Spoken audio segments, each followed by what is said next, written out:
안녕하세요. 오늘은 동화구연 8번째 시간입니다. 날씨가 많이 추워졌습니다. 건강 잘 돌보시고 항상 긍정적인 생각으로 즐겁게 보내셨으면 합니다. 그럼 수업을 시작해 볼까요? 먼저 만나는 인사, 이야기 할머니 오셨네 할 거예요. 자, 예쁜 손, 이야기, 할머니 오셨네, 이야기, 할머니 오셨네, 이야기, 할머니 오셨네.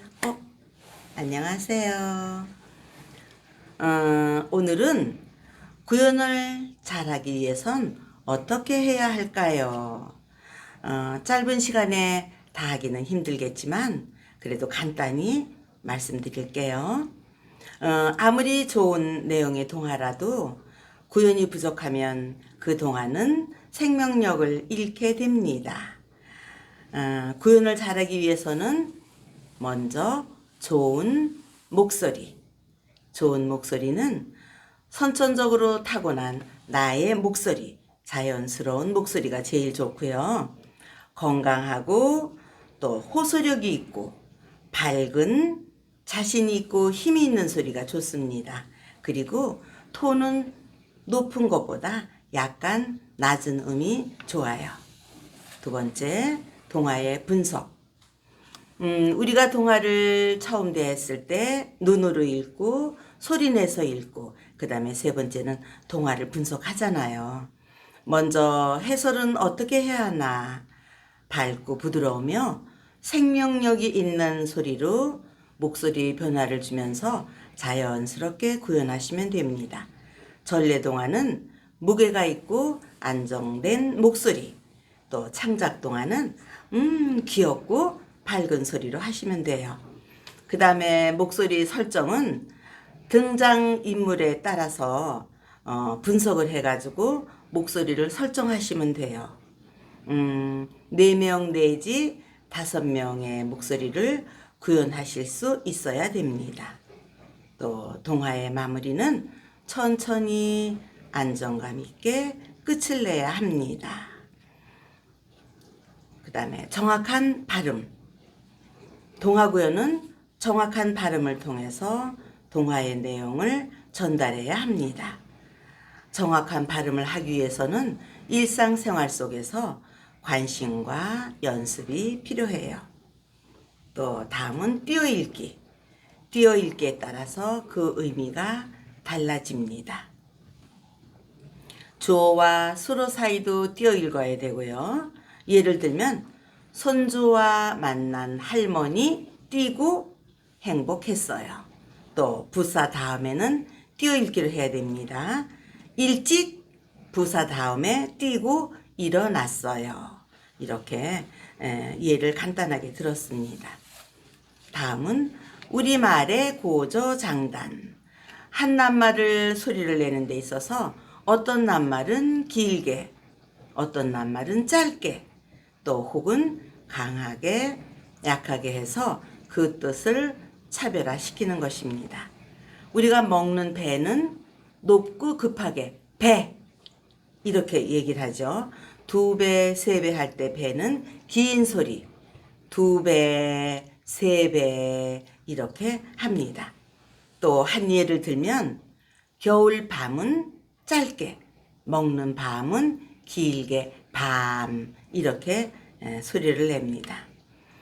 동화 속의 인물의 상황에 따라서는 높은 소리로 말할 때, 낮은 소리, 강한 소리로 말할 때도 있고요. 천천히 빠르게 말할 때도 있습니다. 다음은 말의 속도, 템포가 있습니다. 말의 속도를 일정한 속도로 얘기를 계속하면은 듣는 사람, 청자가 지루하고 단조로움을 느껴서 집중력이 떨어집니다. 그래서 반드시 속도의 변화가 있어야 합니다.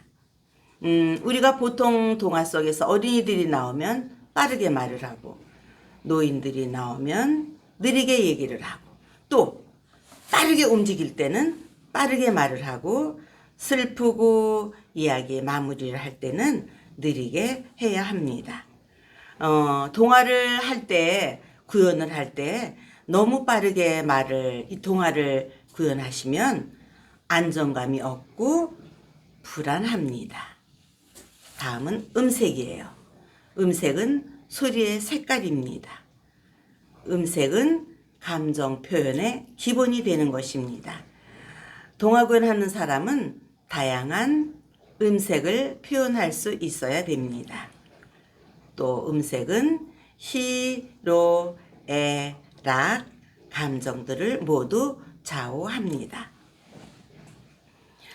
리듬과 감정 표현은 언어의 리듬감을 살려서 활동적으로, 입체적으로 들려주어야 합니다. 또 의성어와 의태어를 통한 리듬감을 주어야 하고요. 등장인물의 감정을 완전히 내 것으로 만들어야 구현이 잘 됩니다. 또 슬플 때 웃는다든지 겁이 날 때 태어나게 한다든지 하면은 어떨까요? 다음은 분위기를 알아야 합니다. 청자가 딴짓을 하고 있을 때 어떻게 해야 하나? 청자가 멍하니 앉아 있을 때 어떻게? 또 청자가 전혀 관심을 보이지 않을 때 어떻게 해야 하나? 이렇게 어떻게 대처를 해야 하는지도 우리 선생님들은 알으셔야 합니다. 행동은 자연스럽게 하셔야 돼요. 너무 긴장하지 말으셔야 돼요. 구연자의 자세는 청자를 보고 왼쪽에서 가운데로 오른쪽으로, 오른쪽에서 가운데로 왼쪽으로 이렇게 두루두루 보시면서 자연스럽게 동화를 하셔야 됩니다. 그 다음에 동화 선정은 잘해야 돼요. 내용이 재미있어야 됩니다. 아무리 교훈적이라도 재미가 없으면 청자들이 듣지를 않습니다. 그리고 동화가 첫째, 재미있고 둘째, 변화가 있으며 또 세 번째는 속도와 리듬감이 있어야 됩니다. 그러니까 기승전결이 있어야 됩니다. 마지막으로 동화의 마무리는 안정감 있는 속도로 끝까지 마무리까지 생동감 있게 구현해서 감동의 여운을 남겨야 합니다. 그리고 교훈을 강조하지 말고 어린이 스스로가 느끼도록 상상하도록 도와줘야 됩니다.